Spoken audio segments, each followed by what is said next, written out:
এখন রাহু এবং বৃহস্পতি ধীরে ধীরে রাহু প্রবেশ করতে চলেছে কুম্ভের মাঝের দিকে এবং বৃহস্পতি প্রবেশ করতে চলেছে মিথুনের মাঝের দিকে। ফলে তাদের মধ্যে পারস্পরিক দৃষ্টি বিনিময়, একটা সুসম্পর্ক এবং গুরুচণ্ডাল যোগ তৈরি করেছে।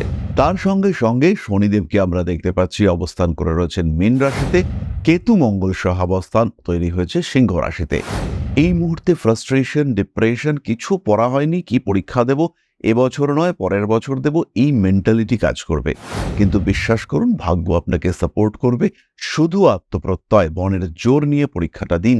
যেটা এক্সপেকটেশন তার থেকে অনেক অনেক বেটার রেজাল্ট আপনি করতে পারবেন। আপনার কথার কারণে শত্রুতা সৃষ্টি হওয়ার সম্ভাবনা রয়েছে। এমন কিছু কথা মুখ দিয়ে বলে ফেলতে পারেন যে কথার আলটিমেট রেজাল্ট নেগেটিভ হতে পারে। আপনার কথার কারণে কিছু ঝামেলা, কিছু শত্রুতাপূর্ণ অবস্থা সৃষ্টি হতে পারে। কর্কট রাশি বা লগ্নের মানুষদের ক্ষেত্রে কিন্তু একটা ফাইন্যান্সিয়াল আনস্টেবিলিটি ফ্যাক্টর কাজ করতে দেখতে পাওয়া যাবে। বৃহস্পতি ষষ্ঠপতি দ্বাদশে অবস্থান করে রয়েছেন এবং তার সঙ্গে সঙ্গে অষ্টমে কিন্তু রাহু রয়েছে। হঠাৎ সমস্যা আসতে পারে, শরীরটা খারাপ হয়ে যাওয়ার সম্ভাবনা এটাও সৃষ্টি হতে পারে। নিজেকে ভালো রাখার জন্য কর্কটকে সচেষ্ট থাকতে হবে। তারই সঙ্গে সঙ্গে দ্বিতীয় মঙ্গল কেতু সহাবস্থান, এটা কিন্তু রং ট্রিটমেন্টের সম্ভাবনা ইন্ডিকেট করে। তাই প্রপার ট্রিটমেন্টের জন্য কর্কটকে কিন্তু থেমে থাকলে চলবে না, এগিয়ে যেতে হবে সঠিক লক্ষ্যের দিকে। পঞ্চমপতি মঙ্গল দ্বিতীয় অবস্থান করবার কারণে কর্কটের সন্তান প্রাপ্তি বা পুত্র প্রাপ্তির সংযোগ বাড়তে চলেছে। যারা গর্ভধারণ করতে চাইছেন আগামী 2-1 মাসের মধ্যে, তাদের জন্য এই সময়টা কিন্তু ভীষণ ভালো, এই পরিকল্পনা করা যেতে পারে।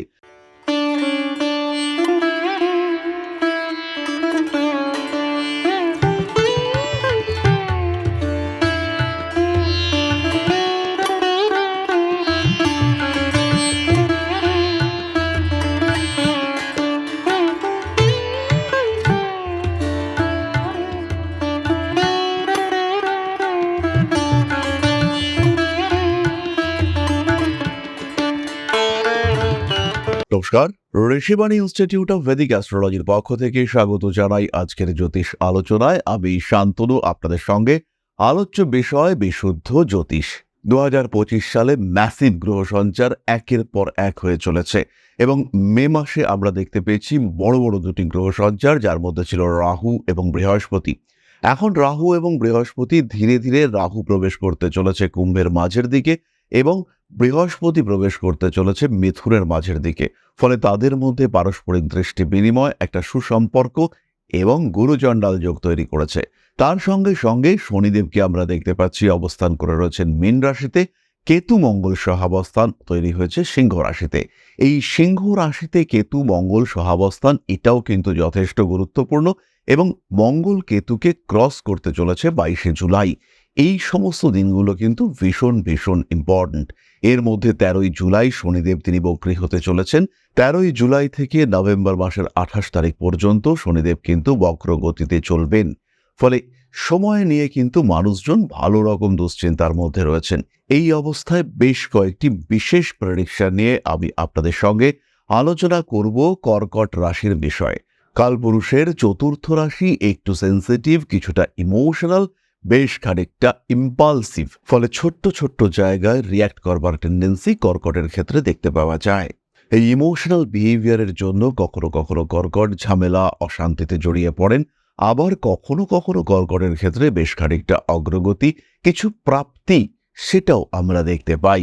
আজকে রাগ করে খেলাম না, পরের দিন বাবা আইফোন নিয়ে এলেন, এইটা আমরা কর্কটের ক্ষেত্রে বারবার দেখতে পাই।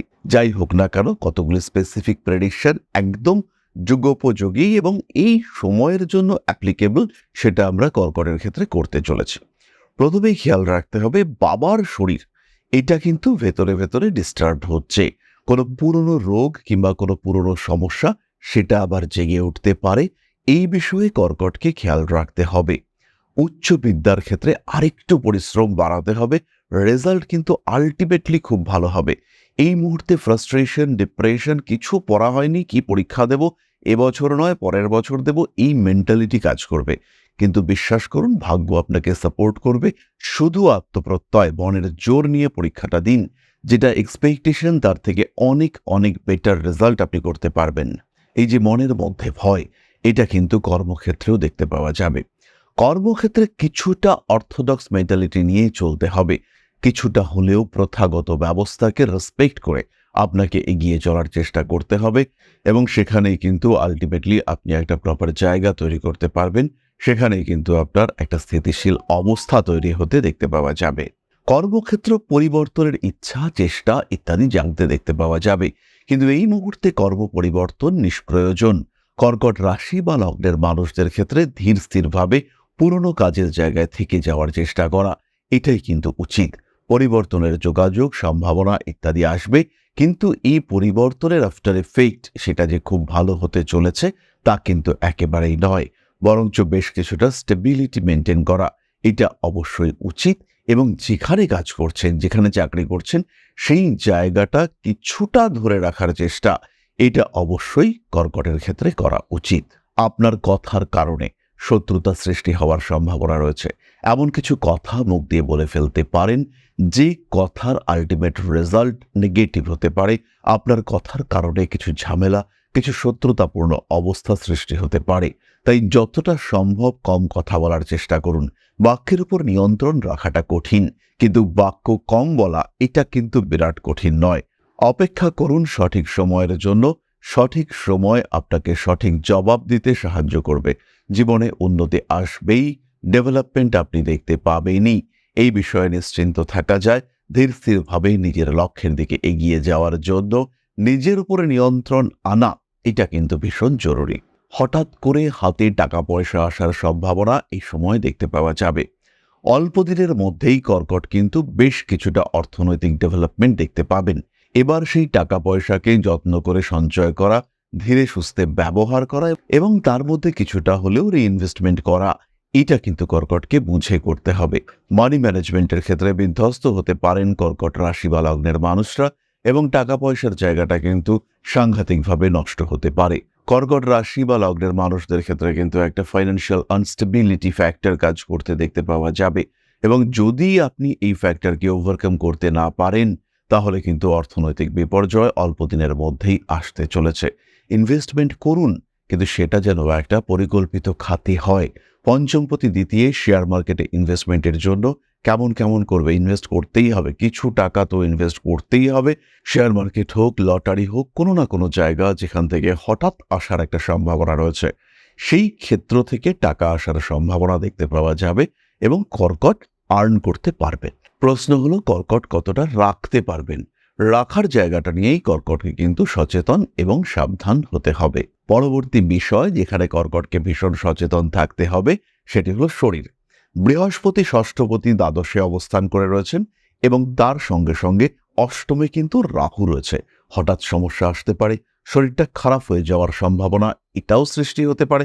নিজেকে ভালো রাখার জন্য কর্কটকে সচেষ্ট থাকতে হবে। শরীর যাতে বেগরবাই না করে সেই দিকে কর্কটকে অতি সচেতন থাকার একটা প্রচেষ্টা অবশ্যই করতে হবে। কর্কট রাশি বা কর্কট লগ্নের মানুষজন তাদের রোগের কারণে অর্থ ব্যয়ের সম্ভাবনা রয়েছে, কারণ ষষ্ঠ হলো রোগ আর দ্বাদশ হলো ব্যয়। তাই ষষ্ঠপতি বৃহস্পতি তিনি যখন দ্বাদশে রয়েছেন তার কারণে কিন্তু রোগের কারণে ব্যয় হতে পারে, মিসগাইডেড হয়ে খরচ বাড়িয়ে ফেলতে পারেন।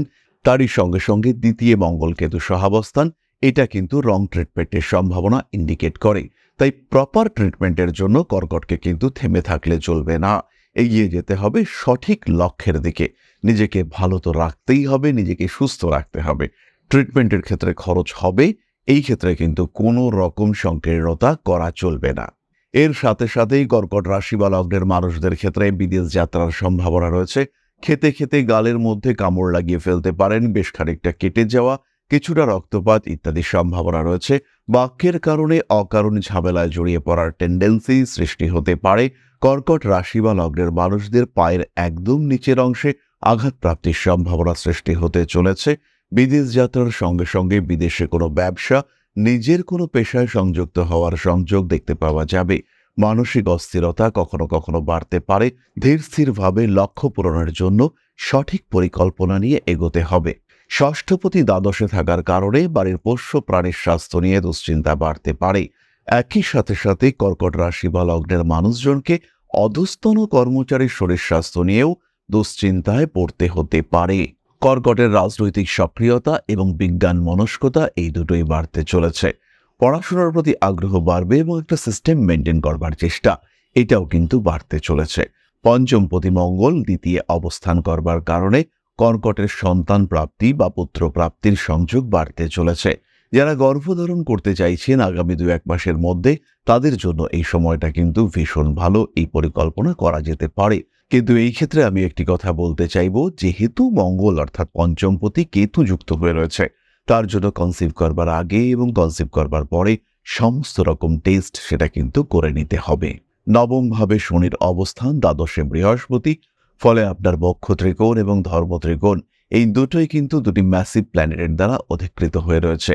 এই সময় জ্যোতিষ শিক্ষার প্রতি আগ্রহ কর্কটের ক্ষেত্রে বাড়তে পারে এবং যারা জ্যোতিষ শিখেছেন, যারা এটাকে পেশা হিসেবে গ্রহণ করতে চাইছেন, তাদের ক্ষেত্রে চর্চায় সাফল্য প্রাপ্তির সম্ভাবনা সেটাও কিন্তু বাড়তে পারে। দুশ্চিন্তারহিত জীবনের দিকে অগ্রসর হতে হবে। বাধা বিপত্তি সমস্যা এগুলোকে অতিক্রম করবার চেষ্টা সেটা অবশ্যই করতে হবে। কর্কট রাশি বা লগ্নের মানুষদের জন্য একটা ভালো জীবনের সূত্রপাতের সুযোগ সেটা এই সময় সৃষ্টি হতে চলেছে, এটাকে গ্রহণ করবার চেষ্টা করতে হবে। কিছু প্রতিবন্ধকতা, কিছু পরীক্ষা এইগুলো আপনাকে ফেস করতেই হবে, কারণ অষ্টমের রাহু আপনাকে পরীক্ষা দিতে হবে না, আপনাকে পরীক্ষা দিতেই হবে। সাবধান আপনাকে হতেই হবে। বিপত্তি সমস্যা ইত্যাদি আসতে পারে, নিজেকে প্রিপেয়ার্ড রাখার চেষ্টা অবশ্যই করতে হবে। সুতরাং কিছু বাধা বিপত্তি থাকলেও কর্কট তার জীবনকে আরেকটু বেটার করতে পারছেন। এখানে কিন্তু দশা এবং আপনার ব্যক্তিগত জন্মকুণ্ডলীর গ্রহ অবস্থানও অ্যাক্টিভ রোল প্লে করবে। স্পেশালি এই সময় যদি আপনার মঙ্গলের দশা হয়, এই সময় যদি আপনার চন্দ্রের দশা হয়, সেই সময় আপনার সাকসেস রেট অনেক বেশি এবং গ্রোথ রেট সেটাও বেশি, বরঞ্চ বিপদ অশান্তি এগুলো কমবে। আবার যদি এই সময় আপনার রাহুর অন্তর্দশা হয়, সেই সময় আপনি কিন্তু সমস্যায় পড়তে চলেছেন। টাকা পয়সা আটকে যাওয়া, ঝামেলায় জড়িয়ে যাওয়া, অশান্তি অস্থিরতা এই সমস্ত বিষয়গুলি দেখতে পাওয়া যাবে। আবার যদি কারোর বর্তমানে শনির দশা বা অন্তর্দশা চলে, সেই ক্ষেত্রে সাকসেস রেট কিন্তু কিছুটা কমবে। যেটা ভেবে আপনি এগিয়েছিলেন বা যেটা ভেবে এগোতে চেষ্টা করেছিলেন, সেইখানে কিছুটা প্রতিবন্ধকতা ফেস করতে হবে। ধরে থাকতে হবে, লেগে থাকতে হবে এবং সাকসেস আসবে। ডিলে হতে পারে কিন্তু সাফল্য আসবেই। শনির বক্রগতি হঠকারী সিদ্ধান্তের দিকে আপনাকে এগিয়ে দিতে পারে। মাথা ঠান্ডা রাখবেন এবং ধীর স্থিরভাবে সিদ্ধান্ত নেবেন। বাধা বিপত্তি সমস্যা আমাদের জীবনে আসতেই পারে, প্রতিবন্ধকতা বিভিন্ন দিক থেকে সৃষ্টি হতে পারে, কিন্তু এর বেশিরভাগের কারণ লুকিয়ে রয়েছে আপনার জন্মকুণ্ডলিতে। তাই সমস্যাগুলিকে ইগনোর না করে তাদেরকে ফেস করতে হবে এবং এই ফেস করবার জন্য একটা অ্যাস্ট্রোলজিক্যাল গাইডেন্স সেটা আপনি অবশ্যই দিতে পারেন। এই অ্যাস্ট্রোলজিক্যাল গাইডেন্স এটা কিন্তু আপনাকে একটা সিস্টেমের মধ্যে রান করাতে পারে। হতেই পারে এই সময় আপনার সন্তান পড়াশোনায় মন দিতে পারছে না এবং সে কিছুটা হলেও ডিস্টার্বড, কিছুটা হলেও ডিপ্রেসড হয়ে রয়েছে। এই সময় প্রেশার ক্রিয়েট করা হচ্ছে তার উপরে, কিন্তু সে আলটিমেটলি রেজাল্ট যথাযথ করে উঠতে পারছে না। এরকম ঘটনা বহু ক্ষেত্রে দেখতে পাওয়া যাচ্ছে। হতেই পারে আপনার জন্মকুণ্ডলিতে একাদশে শনিদেব রয়েছেন এবং আপনার একাদশে এই শনির উপরে বর্তমান ট্রানজিট শনির দৃষ্টি রয়েছে। তার ফলে কিন্তু আপনার সন্তানের এডুকেশনে ডিস্টারবেন্সেস আসতে পারে। ফলে এই যে ওভারল্যাপিং এফেক্ট, এর কারণ কিন্তু গ্রহরা। তাই গ্রহদেরকে ইগনোর না করে আপনাকে সমস্যার উৎস খুঁজে বার করতে হবে। সমস্যার উৎস খুঁজে বার করতে পারলেই আপনি কিন্তু আলটিমেটলি তাকে সলভ করতে পারবেন, সলিউশন নিয়ে আসতে পারবেন। তাই নিশ্চিন্তে থাকতে চাইলে সমস্যাকে বাড়তে না দিয়ে তার প্রতিকার প্রতিবিধানের চেষ্টা সেইটা করা যেতে পারে। এবং কিভাবে করবেন, কতদিনে এই সমস্যা মিটতে পারে, কিভাবে আপনি আপনার ভবিষ্যৎ নিয়ে পরিকল্পনা করবেন, তার একটা সাধারণ ধারণা তৈরি করবার জন্য অ্যাস্ট্রোলজিক্যাল কনসালটেশন করা যেতে পারে।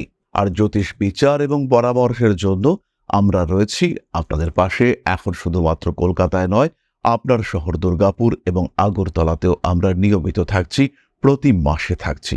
এছাড়াও যারা জ্যোতিষ শিখতে চাইছেন তারা সরাসরি ভর্তি হতে পারেন ঋষিবাণী ইনস্টিটিউট অফ ভেদিক অ্যাস্ট্রোলজির জ্যোতিষ শিক্ষার ক্লাসে, কারণ এখানে রয়েছে proper syllabus, proper curriculum, proper verification system, proper examination system, proper certification. সুতরাং জ্যোতিষ শিখতে চাইলে একমাত্র গন্তব্য ঋষিবাণী। অনলাইন, অফলাইন এবং ডিস্ট্যান্স মোডে জ্যোতিষ শিক্ষা ব্যবস্থা রয়েছে ঋষিবাণীতে। জ্যোতিষের সঙ্গে সঙ্গেও আমরা পড়াই taro card reading, short term course. অবশ্যই শিখুন ট্যারো কার্ড রিডিং এটা বদলে দিতে পারে আপনার জীবনের ধারা। তাহলে এবার আমরা চলে আসব আলোচনার পরবর্তী পর্যায়ে, অর্থাৎ আপনাদের প্রশ্নে জ্যোতিষের উত্তর। তবে তার আগে ছোট্ট একটি বিষয় শেয়ার করতে চাইব। পরম ব্রহ্ম মিলন মঠ ও সেবাশ্রম অধ্যাত্ম, সেবা এবং প্রকৃতি পূজনে সম্পূর্ণ নিয়োজিত একটি সংস্থা। সম্পূর্ণ স্বেচ্ছাসেবী এবং সমাজ কল্যাণমূলক এই সংস্থা আমরা এগিয়ে চলেছি মানুষের পাশে দাঁড়ানোর লক্ষ্যে। এই প্রসঙ্গে দীর্ঘদিন ধরেই আমরা বিভিন্ন এলাকায় বেশ কিছু কাজ করে আসছি।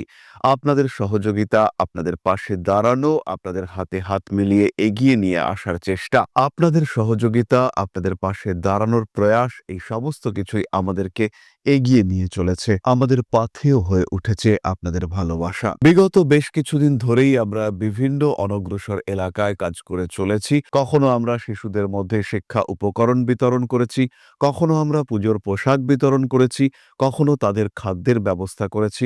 আমরা কন্টিনিউয়াসলি তাদের পড়াশোনার জন্য 2টি ফ্রি কোচিং সেন্টার শুরু করেছি। তাদের মধ্যে ক্রিয়েটিভ অ্যাক্টিভিটিগুলিকে জাগ্রত করবার জন্য সম্পূর্ণ বিনামূল্য একটি নৃত্য শিক্ষা প্রশিক্ষণের ব্যবস্থা, সেটা আমরা করতে সক্ষম হয়েছি। এবং এই প্রত্যেকটি পদক্ষেপেই আমরা পেয়েছি আপনাদের সঙ্গ, আমরা পেয়েছি আপনাদের সহযোগিতা, আমরা পেয়েছি আপনাদের ভালোবাসা। আমরা শীতকালে কম্বল বিতরণ করেছি, আমরা মায়েদের মধ্যে খাদ্য উপকরণ, পুষ্টি উপকরণ বিতরণ করেছি, আমরা বিতরণ করেছি ডেঙ্গুর সময় প্রচুর মশারি। এই প্রত্যেকটি কাজেই আপনারা ছিলেন আমাদের পাশে। বর্তমানে মানুষের ভালোবাসায় আমরা ধীরে ধীরে আরেকটু বড় হয়ে উঠছি। এই অবস্থায় বর্তমান পরিস্থিতিতে এই কাজগুলিকে আরো এগিয়ে নিয়ে যাওয়ার জন্য, সুষ্ঠুভাবে করবার জন্য প্রয়োজন একটি পরিকাঠামো। তাই আমরা চিন্তা ভাবনা করছি একটি আশ্রম ফরমেশনের, এবং এর জন্য প্রয়োজন জমি, এর জন্য প্রয়োজন পরিকাঠামো। তাই যারা আমাদের সাবস্ক্রাইবার রয়েছেন, যারা আমাদের ভিউয়ার রয়েছেন, যারা আমাদের ফলোয়ার রয়েছেন,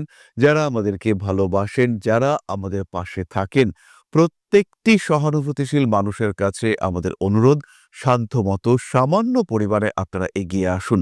বিন্দু বিন্দুতে সম্পূর্ণ হবে সিন্ধুর গঠন, তৈরি হবে পরম ব্রহ্মমিলন মঠ ও সেবাশ্রমের পরিকাঠামো। তাই যারা বিভিন্ন সময় বিভিন্ন অবস্থায় মানুষের পাশে গিয়ে দাঁড়ান, যারা প্রকৃতিকে ভালোবাসেন, যারা জীবনকে এগিয়ে নিয়ে যাওয়ার পথে অন্যকে সাহায্য করতে পছন্দ করেন, সেরকম প্রত্যেকটি মানুষের কাছে আমাদের সাধারণ অনুরোধ, আমাদের এই মহৎ উদ্দেশ্যকে সফল করে তুলবার জন্য যতটুকু সম্ভব, যতটুকু সাধ্য, অবশ্যই এগিয়ে আসুন, বাড়িয়ে দিন সামান্য সহযোগিতার হাত।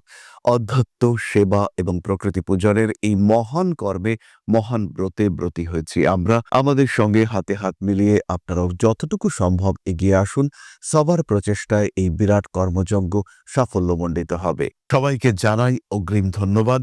আমরা জানি আপনাদের সহযোগিতা আমরা পাবো। বেশ কিছুদিন ধরেই বহু মানুষ আমাদেরকে সাহায্য করে চলেছেন, কারণ আমাদের ইন্ডিভিজুয়াল সামর্থ্য অতি ক্ষুদ্র, তার মাধ্যমে এই মহৎ কার্যগুলিকে সম্পূর্ণ করা সম্ভব নয়। তাই প্রত্যেকের ছোট্ট ছোট্ট সহযোগিতার হাত আমাদেরকে এগিয়ে নিয়ে চলেছে। আমরা এগিয়ে চলেছি সাফল্যের লক্ষ্যে। আপনাদের ভালোবাসা এভাবেই আমাদের পাশে থাক, আমরা সফল হবই। তাহলে এবার আমরা চলে আসব আপনাদের প্রশ্ন পর্যায়ে। প্রশ্ন করেছেন রতন দাস, বাড়ি শক্তিপুর, মুর্শিদাবাদ, জন্ম তারিখ 1/7/1995, সময় 11টা 37 মিনিট। রাশিফল জানতে চাই আর জব বিয়ের ব্যাপারে জানতে চাই। রতনবাবু, আপনার মীন লগ্ন এবং কর্কট রাশি। লগ্নে শনিদেব অবস্থান করে রয়েছেন এবং নবম ভাবে বক্রী বৃহস্পতি। তাই চাকরি আলটিমেটলি আপনার পেশা এবং চাকরির প্রচেষ্টা, সেটা করতে হবে, সরকারি হোক বা বেসরকারি। চাকরি আপনাকে আলটিমেটলি সাকসেস এনে দেবে। নিজের জীবনকে আরেকটু ভালোভাবে গড়ে তোলবার চেষ্টা অবশ্যই করবেন। ভালো থাকা, ভালো রাখার চেষ্টা অবশ্যই করতে হবে। বিবাহিত জীবন মাঝারি, মাঙ্গলিক বা কালসর্পযোগ এই ধরনের কোনো নেগেটিভ কম্বিনেশন আপনার কুণ্ডলিতে নেই। তবে রবি শুক্র একত্রে থাকার জন্য কিছুটা মানসিক অস্থিরতা সৃষ্টি হতে দেখতে পাওয়া যাবে। খেয়াল রাখবেন, এই সময় আপনার জন্মকুণ্ডলিস্থ শনির ওপর শনির মুভমেন্ট হচ্ছে এবং আপনার জন্মকুণ্ডলিস্থ মঙ্গলের উপরে মঙ্গলের মুভমেন্ট হচ্ছে। এই সময়টা কিন্তু আপনার জন্য অবশ্যই অনেকটা বিপজ্জনক। সাবধানতা অবলম্বন করতেই হবে। নিজেকে ভালো রাখার চেষ্টা অবশ্যই আপনাকে করতে হবে। তাহলে আজকের আলোচনা আমরা আর দীর্ঘায়িত করব না। সবাই সুস্থ থাকুন, ভালো থাকুন। মা শ্রী আদিশক্তির আশীর্বাদ বর্ষিত হোক আপনাদের উপর। জয় মা আদিশক্তি। নমস্কার।